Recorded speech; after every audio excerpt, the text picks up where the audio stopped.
Yo, what up? I kind of already sped into it a little bit because it was kind of inappropriate. I don't want any copyright stripes. So, it's the game theory. Does Fortnite make you violent? And, yeah, let's just go into it.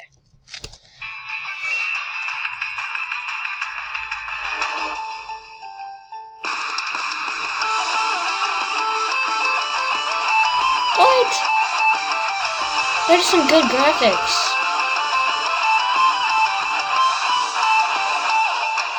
Now, wait. It's pretty cool as a really good intro, so let's just, yeah. Hello, Internet! Welcome to Game Theory, a show that, as always, couldn't exist without you. And with regards to today's episode, that's especially true, as an astounding 330,000 of you who saw my last video on Fortnite helped to make this theory a reality by taking our poll about gaming habits and your personality. Like the video, guys, subscribe. that kind of support is overwhelming. Most I'll have it scientific in the papers that I read I'll for have this it series in have the like description of what the 1,000 video people is, so participating yeah. if they're lucky and if they're paid. So thank you. Seriously, thank you so No. much for the interest. No. Wildest always taken pride knowing a bottle to a weaponized battle toaster. Alright, this is getting into it now. A spectrum and all that, but can someone explain to me whether gay jalapeno is to the left or right of literal piece of human fecal matter? Oh, Both. and by the way, to the 1,610 of you who responded with Apache attack helicopter, thank you so much for raising awareness for the oft overlooked helisexuals. Also, to all of you who say that this show is for kids, I think we finally have our conclusive evidence that simply isn't the case. The average age of respondents to this survey was 2 quadrillion years old. Apparently, theorists just have really good genes. And to the 242 of you who responded with 69 lol, good one. You got me. So clearly there was some data that needed to be cleaned up, but with 330,000 responses in total, even throwing out a feature of survey, let's speed up like explore the major 10 differences between seconds. the players of two different yet very similar and very popular battle royale style games: PlayerUnknown's Battlegrounds, PUBG for short, and Fortnite. Secondly, I wanted to examine whether aggressiveness or violent video games increased aggression in their players in the wake of news stories like this. Now the latest video game craze is Fortnite. It's free, addictive, violent, and kids love it. And this. Possible crackdown on violence in video games. President Trump meeting with top executives from the gaming industry. And I gotta say, after crunching the numbers, it's gonna be pretty hard to make video games a scapegoat ever again. So I hope you're listening, media and scientific community. I mean, let's face it, I know they're not. Okay. But you know what? You are. And arming yourself with knowledge to use in your next Twitter rant aimed at the Wall Street Journal is all that truly matters. Firstly, are PUBG players significantly different from Fortnite players? Well, statistically, no. Not a whole lot. In the survey, I asked gamers to break down whether they had or were currently playing either Fortnite, PUBG, both, or neither. And when comparing the gamers who were only playing Fortnite with the ones who were only playing PUBG, there wasn't a whole lot of difference. PUBG players were slightly older, 17.5 versus 16, and were much more heavily skewed toward the PC master race, with 63% preferring PC versus 44% of Fortniters. And honestly, that shouldn't be all that surprising, right? Fortnite is more widely released on console and didn't start its early days on Sorry if you don't like Fortnite, but I do, so but in the important areas like playstyle, social behavior, and personality type, the two were practically identical. They even agreed on their stance in the classic internet debate of fighting one horse-sized duck versus 100 duck-sized horses. 55% of Fortniters and 55% of PUBGers agreed fighting a horse-sized duck wins. And can I just be honest here? How is this still a question online? I feel like at this point the one horse-sized duck answer is the clear winner. Now what I want to see debated is whether you'd want to fight a tiger-sized hedgehog or 100 hedgehog-sized tigers. Now that is a battle that feels a bit more balanced to me. Go ahead, start debating it now in the comments. Go ahead, we got a lot of data to get through. But here's where things got interesting. While there wasn't much of a difference between people who had played either PUBG or Fortnite, there was a significant difference between people who had played both games versus those who had only played one.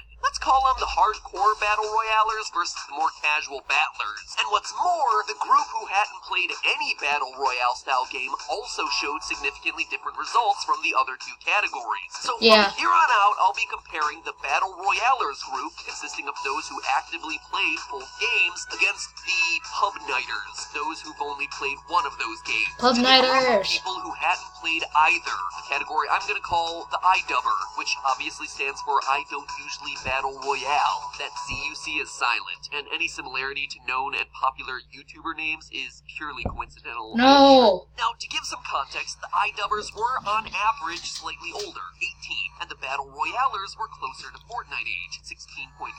In total, of those 330,000 responses, about 150,000 were a Pub Nighter, 130,000 were an iDubber, and the other 50,000 were Battle Royalers. And there were a few things all three groups agreed on, like how they're all slightly better than average at playing video games. When asked to rate their skills as a gamer, 68% of responses, regardless of category, rated themselves at either a 7 or an 8.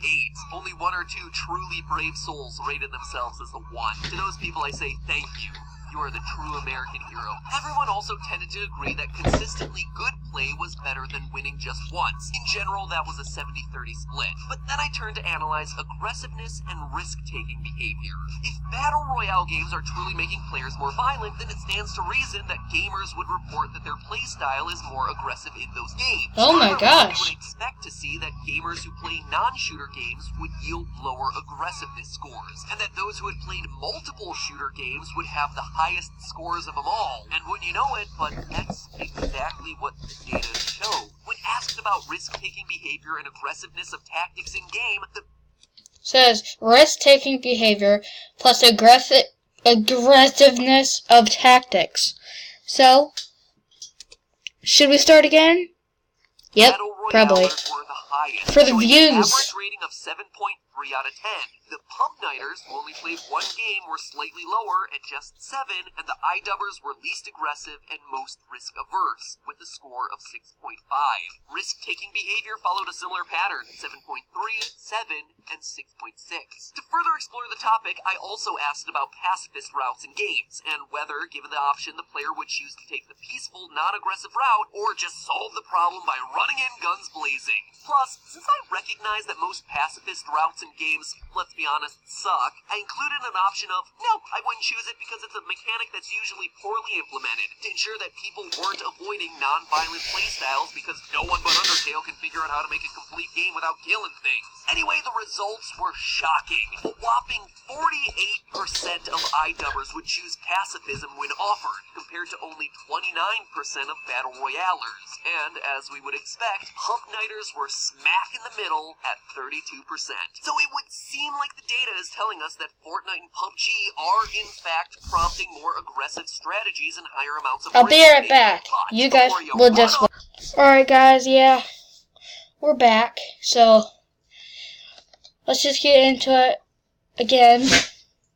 Morning America, So, yeah. hold up. Correlation doesn't mean causation. Just because aggressive play lines up with a certain genre of game, there are any number of variables to account for that. Maybe it's not the game causing the aggression, but rather the gamer's personality being more prone to aggressive play styles. And that's where the personality test comes in. I asked all respondents to take a Myers-Briggs-esque personality assessment, which breaks down your personality into 16 key types based on 4 different categories. Now, I go into much more detail in this in a past theory that you can watch right here, but to briefly summarize, the breakdown goes roughly like this. Are you quiet and introverted, or do you like being extroverted and talking with people? Are you intuitive and focused on imagination and ideas, or observant and focused on the actual world and real-life events around you? When making decisions, are you a thinker and use logic, or a feeler who considers the emotions of others? And lastly, how do you run your life? Are you structured and scheduled, or open and flexible? That's judging versus prospecting, J versus P. Neither word really makes sense there. I honestly just think they ran out of letters. Anyway, my logic was this. Games don't necessarily make people more aggressive, but certain personality types may be more drawn to these sorts of games. We would expect to see some personalities show up more or over-index for playing Battle Royale games if this is indeed true. And immediately in the data, one point stood out. The Royalers were just more extroverted overall, by about 14% relative to the iDubber category. So seeing that, I really started to crunch some numbers. And if I could just take a minute for a PSA right now. Teachers, I'm MatPat, online personality and all-around nerd, and I have one thing to say to you. Screw PowerPoint presentations and introduce your students to Excel. Anyone can drag and drop a stupid star wipe. Learning how to master a pivot table, on the other hand, is like a nerd's greatest... One sec. Yeah, guys. You need to see my dog. One sec. Hey. Come on. Movie. Come on. Oh no. Guess she doesn't want to come. I'll show her in the next video. I promise. So yeah, let's get into it again. Superpower. It allows you to totally teabag data. So teach your students some useful life skills. And remember, knowledge is power. The more you know. So to eliminate the variable of the games, I crossed the 8 different personality traits measured by the test against aggression and risk-taking responses. And it turns out my hypothesis was right. Introverts, on average, reported their levels of aggression to be 5.7. Extroverts, on the other hand, rated themselves at nearly 6.5 on average. Thinkers also rated their playstyle as more aggressive relative to feelers, 6.3 compared to 5.7. And wouldn't you know it, but a combination of the two traits, extroverted thinkers produce the most aggressive players by far. You actually see the scale go up. Introverted feelers are at the super low 5.5. Introverted thinkers and extroverted feelers jump up to 6.2. Again, remember that both of these only have one of the more aggressive personality trait types. And finally, extroverted thinkers, the double whammy, are at the highest levels of aggressive play at 6.8. A similar trend is visible in the risky strategy category. Meanwhile, the other personality traits, intuiting versus observing and judging versus prospecting, show no difference. Fascinating, right? But if you actually stop and think about what these traits mean, it starts to make sense. An aggressive strategy is going to require you to get up in people's faces, be forceful and assertive, all things that are much easier for an extrovert to do, even in a virtual world. It also means that you're going to have to make enemies by directly confronting them, something that a feeler, who's going to be more sensitive to the emotions of others, is going to want to avoid. So when I went a layer deeper and divided up extroverted gamers who play Battle Royale games versus introverted Battle Royalers, the trend still held. Extroverted Battle Royalers were more aggressive relative to their introverted counterparts. Same with Battle Royale thinkers versus feelers. It even existed in the iDubber category. No one is questioning whether playing Mario games is getting people to take more risks, and yet there you were. People who played platformers with the E and T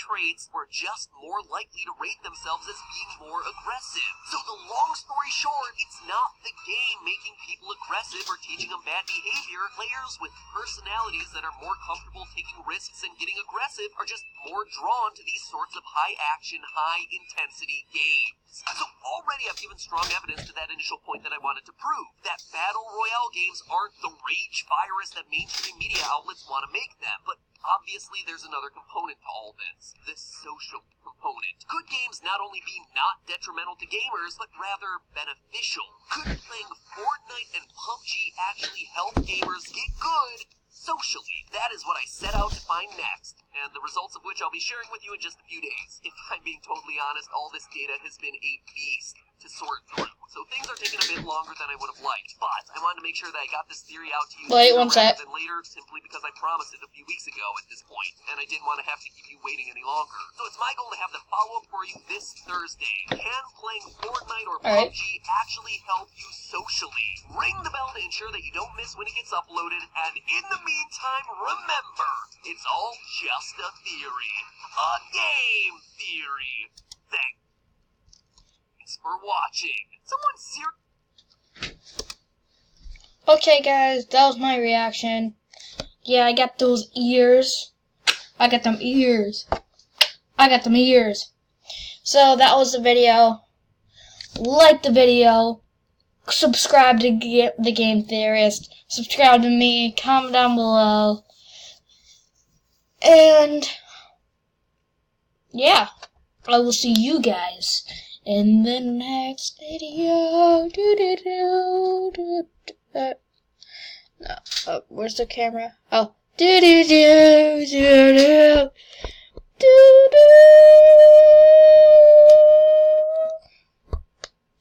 Bye.